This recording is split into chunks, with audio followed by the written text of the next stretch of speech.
Hi అండి. ఇక్కడ dress stitching చాలా సింపుల్ వేలో చెప్తాను చూడండి. ఇక్కడ చూడండి, నెక్ అయితే తిప్పేసే పద్ధతిలో నేను నెక్ కుడుతున్నాను.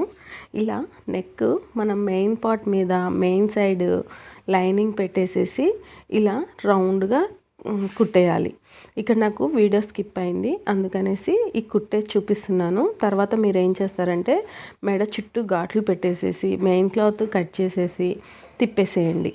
అలా తిప్పేసేసి చుట్టూ కుట్టేసేయండి. అలా కుట్టేసేసాక చూడండి, ఇప్పుడు చుట్టూ కుట్టేసాం మనం. బ్యాక్ పార్ట్ ఫ్రంట్ పార్ట్ రెండు కుట్టేసేసి ఇప్పుడు వీటిని షోల్డర్ జాయింటింగ్ చూపిస్తున్నాను. చాలా అంటే మెయిన్ క్లాత్ లైనింగ్ జాయింటింగ్ అనేది అందరికీ తెలిసిన విషయమే కదా, అందుకని దాన్ని కూడా వీడియో తీయలేదు. ఇప్పుడు చూడండి, షోల్డర్ జాయింటింగ్ ఎప్పుడైనా సరే నెక్ సైడ్ నుంచి స్టార్ట్ చేయండి. ఒక పాదం మందం ఖర్చుతో మొదలెట్టండి. ఇలా పాదం మందం ఖర్చుతో షోల్డర్ జాయింటింగ్ అనేది చేసేయండి 2 సైడ్స్. ఇలా చూడండి, మెయిన్ క్లాత్ లోపలికి ఉండాలన్నమాట. అలా అయితేనే మనకి మెయిన్ క్లాత్ వస్తుంది. మీరు లైనింగ్ జాయిన్ చేస్తే ఖర్చులు అనేవి బయటికి వెళ్ళిపోతాయి. అందుకని మెయిన్ క్లాత్ పెట్టండి ఎప్పుడు ఏది కుట్టినా సరే. ఇలా చూసారు కదా, షోల్డర్ జాయింటింగ్ అనేది అయిపోయింది మనకి. ఇక్కడ ఇప్పుడు హ్యాండ్ జాయింటింగ్ చూపిస్తున్నాను. డ్రెస్ స్టిచ్చింగ్ అనేది చాలా అంటే చాలా ఈజీగా అయిపోతుంది. ఏం లేదు, shoulder jointing, side jointings, hand jointing ఇంతే. మళ్ళీ కట్స్ కుట్టడం ఒక్కటి చాలా ఈజీ వేలో చెప్తాను చూడండి. ఇక్కడ హ్యాండ్ జాయింటింగ్ మనం మిడ్ పాయింట్ తీసుకుంటాం కదా, ఆ మిడిల్ పాయింట్ని ప్లేస్ చేసేసి ఇలా మీరు ఎక్కడ లాగొద్దు. హ్యాండ్ జాయిన్ చేసేటప్పుడు అలా చిన్నగా ఒకదాని మీద ఒకటి పెట్టేసేసి కుట్టేయండి, కానీ లాగినట్టు చేయొద్దు. ఫ్రంట్ పార్ట్ లాగొద్దు, కిందది మెయిన్ బాడీ పార్ట్ కూడా లాగొద్దు అనమాట. హ్యాండ్ పార్ట్, బాడీ పార్ట్ అలా ఒకదాని మీద ఒకటి పెట్టేసేసి చిన్నగా కుట్టేసేయండి. ఇలా చంకదాకా కుట్టేస్తే మళ్ళీ సెకండ్ స్టిచ్ చేసేటప్పుడు ఏంటంటే ఫింగర్తో రఫ్ చేసుకుంటూ వేసుకుంటండి, లేకపోతే కింద వేరే క్లాత్ అనేది పడుతుంది. ఇలా ఫింగర్తో రబ్ చేసుకుంటూ కింద క్లాత్ పడుతుందా లేదా అని చూసుకుంటూ వేయండి. సెకండ్ స్టిచ్లోనే చాలా అంటే చాలా కష్టంగా అనిపిస్తుంది. ఫస్ట్ స్టిచ్ చాలా ఈజీగానే ఉంటుంది, ఎందుకంటే రౌండ్స్ దగ్గర కింద వేరే క్లాత్ పడుతూ ఉంటుంది. దాన్ని చూసుకుంటూ నిమ్మలంగా కుట్టుకోండి.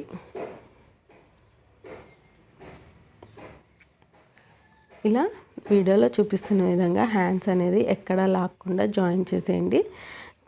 ఎప్పుడైనా సరే 2 స్టిచెస్ వేయండి. హ్యాండ్ జాయింటింగ్కి ఏది అయినా సరే 2 స్టిచెస్ వేయండి, గట్టిగా ఉంటుంది. చూసారు కదా ఫ్రెండ్స్, మన డ్రెస్ కటింగ్ ముందుగా నేను ముందు వీడియోలో కూడా పెట్టాను కటింగ్ అనేది. కటింగ్ వీడియోలో కావాలంటే లాస్ట్కి ఇస్తాను చూడండి. చాలా ఈజీ వేలో కటింగ్ కూడా చూపించాను. చూసారా, హ్యాండ్ జాయింటింగ్ అనేది చాలా ఈజీగా అయిపోయింది మనకి. ఇప్పుడు సెకండ్ హ్యాండ్ జాయింటింగ్ కూడా చూపిస్తాను చూడండి. అక్కడ అర్థం కాకపోయింటే ఇక్కడ క్లారిటీగా చూడండి. ఇక్కడ ఫ్రంట్ పార్ట్కి ఉందా లేదా అనేది ఖచ్చితంగా చూసుకోండి 2 హ్యాండ్స్ జాయిన్ చేసే ముందే. ఫస్ట్ అలా హ్యాండ్స్ అంటే ఫ్రంట్ పార్ట్కి ఉందా లేదా అని సెట్ చేసుకొని స్టిచ్చింగ్ స్టార్ట్ చేయండి హ్యాండ్స్కి. ఇలా చూస్తున్నారు కదా, ఎక్కడ లాక్కుండా ఒకదాని మీద ఒకటి పెట్టుకుంటూ నిమ్మలంగా కుడుతున్నాను. హ్యాండ్ ఏంటంటే కర్వ్ ఎక్కువ ఉంటుంది. కర్వ్స్ జాయింటింగ్కి చాలా చిన్నగా జాగ్రత్తగా కుట్టుకోండి బిగినర్స్. ఓకేనా. సెకండ్ స్టిచ్ చేసేటప్పుడు ఏల్తో రబ్ చేసుకుంటూ కుట్టండి. కింద వేరే క్లాత్ ఉందా లేదా అనేది చూసుకుంటూ కుట్టండి.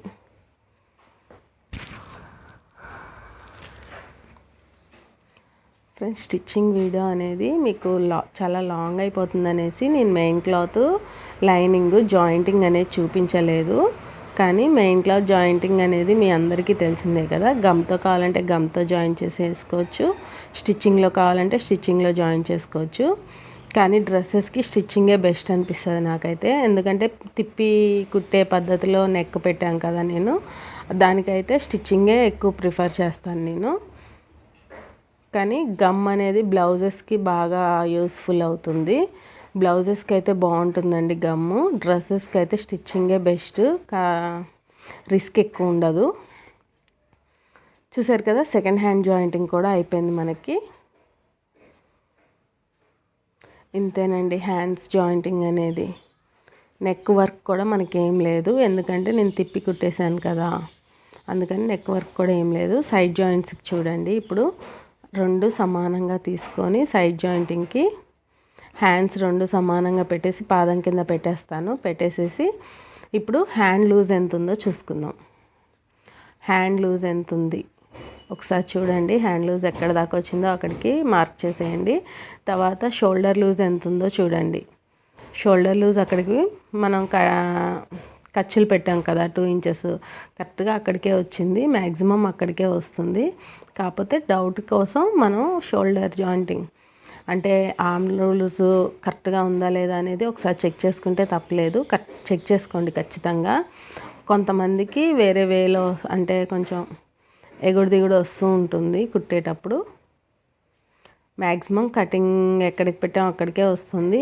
ఎప్పుడో ఒకసారి రేర్ అనమాట కొంచెం ఎగుడు దిగుడు రావడం అనేది. ఇప్పుడు చూడండి 2 ఇంచెస్ కచ్చెస్ పెట్టాను కదా, ఆ కచ్చెస్ దగ్గరికి నడుం దాకా స్ట్రైట్గా కుట్టుకుంటూ వచ్చాను. ఇక్కడ వచ్చేసి హిప్ లూజ్కి వచ్చేసి మనకి 1 ఇంచ్ ఖర్చు పెట్టాను. ఆ 1 ఇంచ్ ఖర్చుకి ఇలా కుట్టేసేసి కరెక్ట్గా హిప్ లూజ్ పాయింట్ చేశాను కదా, ఆ పాయింట్ దాకా కుట్టు లాగించేసేసి అక్కడ రఫ్ చేయండి. హిప్ లూజ్ దగ్గర రఫ్ చేసుకోవాలి, కొంచెం రఫ్ చేసేసి ఇప్పుడు దాన్ని తిప్పేసేసి 1 ఇంచు మందం కుట్టు మీదే రానివ్వండి. తర్వాత పాదం మందం ఖర్చుతో హ్యాండ్ లూజ్ దగ్గరికి కుట్టు అనేది తీసుకురండి. ఫస్ట్ అయితే ఒక 1 ఇంచ్ మందం మాత్రం హిప్ లూజ్ దగ్గర మనం రఫ్ ఇచ్చాం కదా, కుట్టు మీద కుట్టు రావాలి. ఒక పాదం మందం ఖర్చు లూజ్ అనేది వేసుకోండి. నెక్స్ట్ 3వ కుట్టు కూడా ఒక పాదం మందం ఖర్చుతో కుట్టేస్తున్నాను. 3 స్టిచెస్ ఇస్తే సరిపోతుంది మనకి. ఇంకా ఎక్కువ కావాలి అని కస్టమర్ అడిగితేనే ఇంకొక కుట్టేస్తాను నేను, ఎప్పుడైనా 3 స్టిచెస్ వేస్తాను. ఇలా చూడండి, మళ్ళీ హిప్ లూజ్ దగ్గర సేమ్ హిప్ లూజ్కి కలిసేటట్టు 1 ఇంచ్ మందం సేమ్ దాని మీద స్టిచ్ చేసుకుంటూ వచ్చాను. ఇక్కడ చూడండి హిప్ లూజ్ కట్స్ ఈజీగా కుట్టడానికి నేను చెప్తా అన్నాను కదా, ఇక్కడ 5 నెంబర్ లూజ్ కుట్టు పెట్టేసేసి కట్స్కి 1 ఇంచ్ లైన్ తీసుకున్నాను కింద దాకా. ఆ లైన్ కలిసేటట్టు 1 ఇంచ్కి 1 ఇంచ్ మందం స్ట్రైట్గా కుట్టేసుకుంటున్నాను. చూడండి ఇక్కడ కట్స్ చాలా ఈజీ వేలో కుట్టడానికి ఇదొక టిప్ అన్నమాట. చూడండి 1 ఇంచ్ మందం ఇలా కుట్టేసుకున్నాను. ఇక్కడ నాకు ఫ్రంట్ పార్ట్ బ్యాక్ పార్ట్ ఎగుడు దిగుడు ఎందుకు వచ్చాయి అంటే, ఫ్రంట్ పార్ట్కి డిజైన్ వచ్చింది, బ్యాక్ పార్ట్కి మడతెట్టి కుట్టాలి. కట్స్ కుట్టేశాక మడతెట్టి కుడతాను, అందుకనే నాకు కొంచెం ఎగుడు దిగుడు వచ్చింది. అది మిస్టేక్ ఏం కాదు, నేను కావాలని పెట్టిందే. ఇప్పుడు చూడండి కట్స్ ఎలా తీసుకోవాలో చూపిస్తాను. బ్యాక్ అంటే కింద నుంచి రావాలి, ఇలా హోల్డ్ చేయాలి. అంటే కట్స్ మనం ఫస్ట్ స్టార్టింగ్ పెడతాం కదా, స్టార్టింగ్ దగ్గర పెట్టకూడదు, కొంచెం యువతలకి మడతెట్టి ఇలా హోల్డ్ చేసుకోవాలి. మీరు ఎక్కడైతే కుట్టు స్టార్ట్ చేస్తున్నారో అక్కడ హోల్డ్ చేయొద్దు, ఫస్ట్ కొంచెం పైకి హోల్డ్ చేసేసి ఆ హోల్డింగ్ మడత పడుతూ ఉంటుంది కదా, ఆ మడత ద్వారా హోల్డింగ్ అనేది స్టార్టింగ్కి హోల్డ్ చేయండి. ఇప్పుడు నేను వీడియోలో చూపిస్తున్న విధంగా అలా హోల్డ్ చేసేసి కరెక్ట్గా చివర కుట్టు పడేటట్టు లైన్ మీద. ఇప్పుడు మన హోల్డింగ్ లైన్ ఉంటుంది కదా, హోల్డింగ్ లైన్ చివర కుట్టు పడేటట్టు ఇలా కుట్టుకోవాలి. ప్లస్ మనం కుట్టేటప్పుడు కొంచెం సాఫ్ట్గా అంటూ ఉండాలి డ్రెస్ని, లేకపోతే కింద వేరే క్లాత్ పడే అవకాశం ఉంటుంది. కాబట్టి కొంచెం ఇట్లా లాగుతున్నట్టు చేస్తూ సాఫ్ట్గా పెట్టుకుంటూ అదే లైన్ మీద స్టిచ్ పడేటట్టు కుట్టుకోవాలన్నమాట. అలా లైన్గా మనకి కట్స్ ఎక్కడైతే రఫ్ ఇచ్చామో ఇందాక అక్కడ దాకా కుట్టుకుంటూ రావాలి. ఒక 1 ఇంచ్ పైకి ఎక్కడైతే రఫ్ ఇచ్చామో ఆ రఫ్కి 1 ఇంచ్ పైకి కుట్టుకోవాలన్నమాట. ఇందాక నేను రఫ్ మీదకి 1 ఇంచ్ కలిసేటట్టు ఖర్చులు పెట్టండి అని చెప్పాను కదా, అది దీనికే అన్నమాట. కట్స్ దగ్గరికి 1 ఇంచ్ పైకి కుట్టడం కోసం ఇక్కడ కరెక్ట్గా రఫ్ దగ్గరికి వచ్చేసింది, నాకు 1 ఇంచ్ పైకి కుట్టేసుకుంటున్నాను. చూడండి ఇలా కుట్టాక ఇలా చూడండి, సూది కిందికి దించి పాదం పైకి లేపి తిప్పాలి. తిప్పేసేసి ఇక్కడ కూడా అంతే, కరెక్ట్ కుట్టే దగ్గర హోల్డ్ చేయొద్దు, దాని కిందికి హోల్డ్ చేసేసి పైకి ఆ ఖర్చు మడత మీద నుంచి హోల్డ్ చేసుకొని రావాలి. ఇక్కడ ఒకసారి 2 టైమ్స్ రఫ్ ఇచ్చుకోండి. ఇప్పుడు నేను వీడియోలో చూపిస్తున్న విధంగా రఫ్ ఇచ్చేసేసి ఇలా చూడండి, ఇది సేమ్ స్ట్రైట్గా లైన్ గీసుకుంటూ రావాలి. అదే లైన్ మీద కుట్టు పడేటట్టు రావాలి. అదే లైన్ మీద కుట్టు పడేటట్టు లాక్కుంటూ కింద ఏమైనా క్లాత్ పడుతుందా ఏమో చూసుకుంటూ లాగినట్టు చేస్తూ మీరు అలాగా సేమ్ లైన్ మీద గీసుకుంటూ రావాలన్నమాట. మీకు అర్థమవుతుంది అనుకుంటున్నాను. అర్థం కాకపోతే మళ్ళీ సెకండ్ కట్స్ కూడా చూపిస్తాను, చూడండి క్లారిటీగా. మిడిల్లో పెద్ద కుట్టు పెట్టాను, 5 ఇంచెస్ కుట్టు. ఆ 5 మీద పెట్టి కుట్టే పెద్ద కుట్టు పెట్టాను. ఇక్కడ 2 చేతులతో లాగినట్టు చేసుకుంటూ మనం చివర కుట్టు పడేటట్టు చేసుకుంటున్నాను. చూడండి, ఇలా కుట్టేసేయాలన్నమాట. మొత్తం ఇలా ఎండింగ్ దాకా కుట్టేసేయాలి. చూడండి, నాకు ఫ్రంట్ పార్ట్ వర్క్ వచ్చింది కాబట్టి ఫ్రంట్ పార్ట్ కొంచెం ఎగుడు దిగుడు వచ్చింది. ఇక్కడ లాస్ట్కి ఎడ్జెస్ అనేది కరెక్ట్గా వచ్చిందా లేదో చూసుకోండి. నాకు ఇక్కడ కొంచెం ఎగుడు దిగుడు వచ్చింది, అందుకని కొంచెం హోల్డ్ చేశాను. ఒకవేళ ఎగుడు దిగుడు వచ్చినా కానీ మనకి మడతెట్టి కుట్టేటట్టు అయితే ఏం చేయక్కర్లేదు, కానీ ఇక్కడ వర్క్ వచ్చింది కాబట్టి అలా చేసేసాను. ఇలా చూడండి, కుట్లిప్ప తీసే సూది పెట్టుకొని ఇలా కుట్లిప్ప తీసేయండి. మిడిల్లో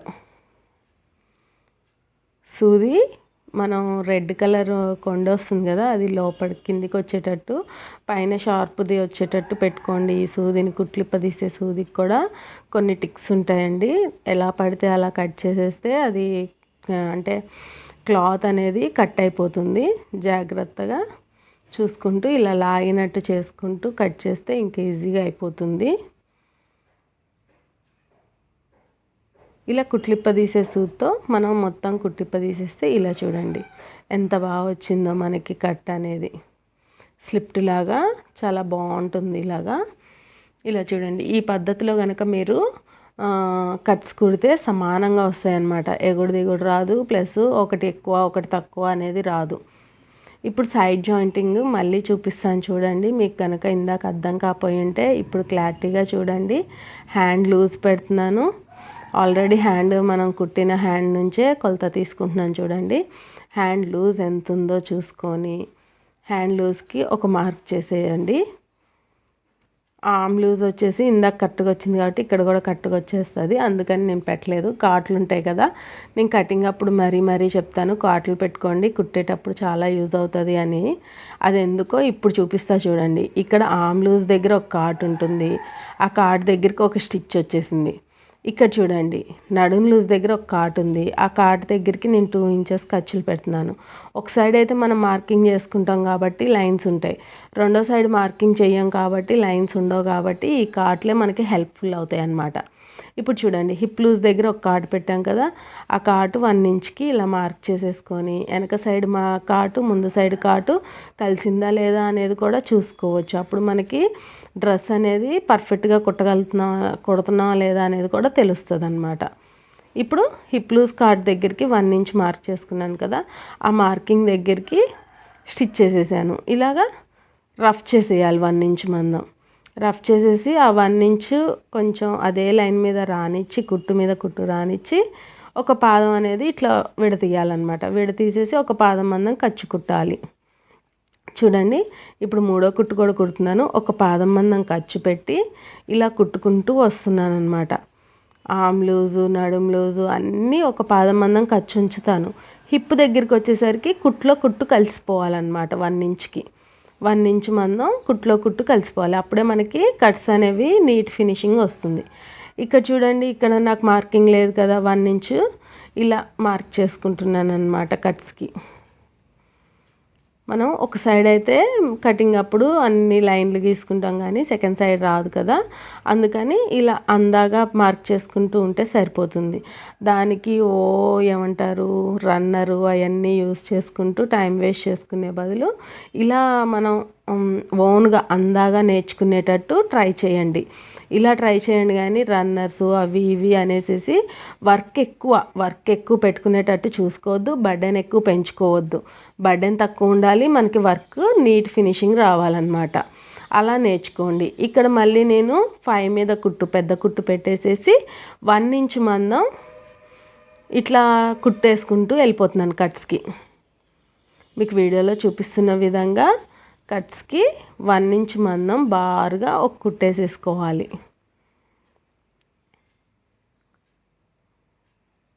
ఓకేనా ఫ్రెండ్స్, మీకు అర్థమైంది అనుకుంటున్నాను నేనైతే. ఇక్కడ చూడండి, ఇప్పుడు కట్స్కి మనం మళ్ళీ తిప్పేసేసుకొని బ్యాక్ నుంచి రావాలి. ఎప్పుడైనా సరే స్టిచ్చింగ్ బ్యాక్ నుంచి కింద నుంచి రావాలన్నమాట. కట్స్కి కింద నుంచి పైకి కుట్టుకుంటూ వెళ్ళాలి. హోల్డింగ్ వచ్చేసేసి కొంచెం పైకి లైనింగ్ దగ్గర హోల్డ్ చేయండి. కొంచెం పైకి హోల్డ్ చేసేసి అప్పుడు కిందికి దాని మార్కింగ్ బట్టి, అంటే ఆటోమేటిక్గా హోల్డ్ అవుతూ ఉంటుంది, దాని హోల్డింగ్ బట్టి కింద నుంచి స్టార్ట్ చేయండి. అంతేగాని అక్కడికక్కడ హోల్డ్ చేయకండి, మీకు ఎగుడు దిగుడు వచ్చేస్తుంది. ప్లస్ హోల్డింగ్ కూడా నీట్గా రాదు. కుట్టే కొద్దీ పైకి వెళ్ళే కొద్దీ ముడతలు వచ్చేస్తూ ఉంటుంది, మళ్ళీ ఎగుడు దిగుడు వచ్చేస్తూ ఉంటుంది. అందుకనే స్టార్టింగ్ ఎప్పుడైనా సరే కొంచెం పైకి మడతెట్టండి. ఇలా చూడండి, కింద క్లాత్ పడుతుందా లేదా చూసుకుంటూ లాగినట్టు చేసుకుంటూ కుట్టండి. ఒకసారి కింద కూడా అబ్జర్వ్ చేసుకోండి, మీకు కుట్టింది కింద క్లాత్ ఏమన్నా పడుతుందా లేదా అని చెప్పేసి. ఇప్పుడు సెకండ్ టైం కుట్టేటప్పుడు ఏంటంటే ఫస్ట్ టైం కుట్టినంత ఫ్రీగా ఉండదన్నమాట. అందుకని సెకండ్ సైడ్ కుట్టేటప్పుడు 1కి 2 సార్లు చెక్ చేసుకోండి కింద ఏమైనా క్లాత్ పడుతుందా లేదా అని చెప్పేసి. చూడండి, నేను కిందికి 1కి 2 సార్లు చెక్ చేసుకుంటూ కుడుతున్నాను. మీరు బిగినర్స్ అయితే మరీ చూసుకోండి ఫ్రెండ్స్. ఫస్ట్ది ఉన్నంత ఫ్రీనెస్ ఉండదు మనకి కుట్టేటప్పుడు సెకండ్ దానికి, ఎందుకంటే హిప్ దగ్గర మనం అప్పటికి కట్స్ కుట్టేసాం కదా అటు సైడ్, అందుకని.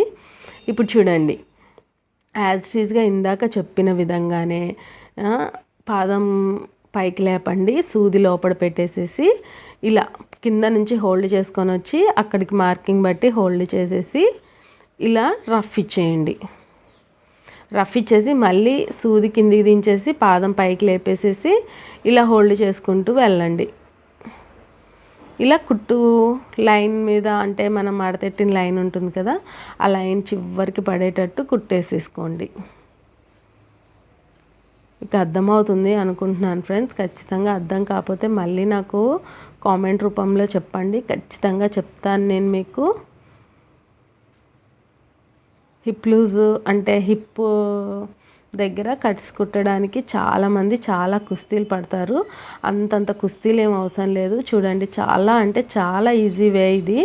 ఒక 5 మీద నెంబర్ పెట్టేసేసి పెద్ద కుట్టు ఒక్కటి వేసుకోవడం, ఇప్పడం ఒక్కటి రిస్క్ అనిపిస్తుంది, కానీ మనకు కుట్టేటప్పుడు ఆ బర్డెన్ అనేది చాలా తక్కువ అన్నమాట, డైరెక్ట్ కుట్టిన దానికన్నా ఇది.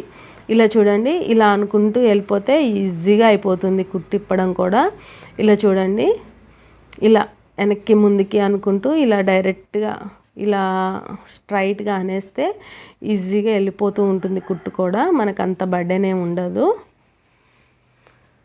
అలా డైరెక్ట్ కుట్టుకుంటానికి బర్డెన్ పడే బదులు ఈ బర్డెన్ చాలా ఈజీ అన్నమాట. ఇలా చూడండి, కట్స్ ఎంత బాగా వచ్చాయో పర్ఫెక్ట్గా. ఇంతేనండి, మనకి డ్రెస్ కటింగ్ వీడియో అయితే ముందు ఇచ్చేసాను కదా. డ్రెస్ స్టిచ్చింగ్ అనేది చాలా ఈజీ అన్నమాట. ఇప్పుడు బ్యాక్ పార్ట్కి నేను ఇందాక బ్యాక్ పార్ట్ హోల్డ్ చేసి కుట్టలే కదా, కట్స్ సైడ్ కట్స్ కుట్టేశాక బ్యాక్ పార్ట్ ఇట్లా కుట్టేసుకోవాలన్నమాట హోల్డ్ చేసేసుకొని. ఫ్రంట్ పార్ట్ కంటే మనకి డిజైన్ వచ్చింది కాబట్టి మనకు అంతేం అవసరం లేదు. బ్యాక్ పార్ట్కి అయితే ఇలా కుట్టేసుకోండి. ఇట్లా వీడియోలో చూపిస్తున్న విధంగా మీరు కట్స్ కుట్టుకుంటే కనుక చాలా ఈజీగా అయిపోతుంది. చాలా ఈజీ వేలో నేను కట్స్ కుట్టడం అనేది చెప్తున్నాను. మీకు కనుక నచ్చినట్లయితే లైక్ ఇచ్చేయండి ఫ్రెండ్స్. ఇప్పుడు మనకి డ్రెస్ స్టిచ్చింగ్ అనేది అయిపోయింది. ఇక్కడ కట్స్ ఎంత మందాన్ని ఇచ్చుకున్నా, కింద హోల్డింగ్ కూడా ఎంత మందాన్ని ఇస్తే అంత మనకి గాలికి డ్రెస్లు ఎగరవు అనమాట. అందుకనే కట్స్ అనేవి కొంచెం హోల్డింగ్ అనేది పర్ఫెక్ట్గా, కుట్టు 2-3 కుట్లు ఇస్తే, అట్లా 3 ఏమి ఇవ్వరు, 2 కుట్లు ఇస్తారు. అట్లా 2 స్టిచ్లు వేసామనుకోండి మనకి గాలికి ఎగరదన్నమాట. ఎక్కువ ల్యాక్ కూడా లేకుండా లైనింగ్ కూడా అటాచ్ చేసేసాకే నేను డ్రెస్ మెయిన్ స్టిచ్చెస్ అనేది చూపించాను. మీకు కనుక ఈ వీడియో కనుక నచ్చినట్లయితే ఒక లైక్ ఇచ్చేయండి ఫ్రెండ్స్. ఎక్కడ స్కిప్ చేయకుండా చూస్తేనే మీకు డ్రెస్ స్టిచ్చింగ్ అనేది ఈజీగా వస్తుంది. ఇక్కడ ఎక్కడ ల్యాక్ చేయకుండా మరీ పెట్టాను మీకు. చూడండి దీనికి 2 డోరీస్ అనేది తర్వాత జాయిన్ చేస్తాను. మనకి చూడండి ఎంత పర్ఫెక్ట్గా వచ్చిందో డ్రెస్ స్టిచ్చింగ్ అనేది. ఈ కట్స్ అన్నా కానీ షేప్ అవుట్ అయినా కానీ పర్ఫెక్ట్గా రావాలి అనుకుంటే మనం చెప్పిన విధంగా కట్ చేసుకోండి. మీకు షేప్స్ కూడా పర్ఫెక్ట్గా వస్తుంది. మీకు ఎక్కడ కస్టమర్స్ అనేది వంక పెట్టారనమాట. చూడండి నెక్ కూడా ఎంత పర్ఫెక్ట్గా వచ్చిందో. తిప్పి కుట్టేసే పద్ధతిలో కుట్టేస్తే నెక్స్ అనేవి తిప్పి కుట్టే పద్ధతిలో కుడితే మనకి బర్డెన్ ఎక్కువ ఉండదు. ఈ డ్రెస్ కనుక మీకు నచ్చినట్లయితే ఒక లైక్ ఇచ్చేయండి. Thank you friends.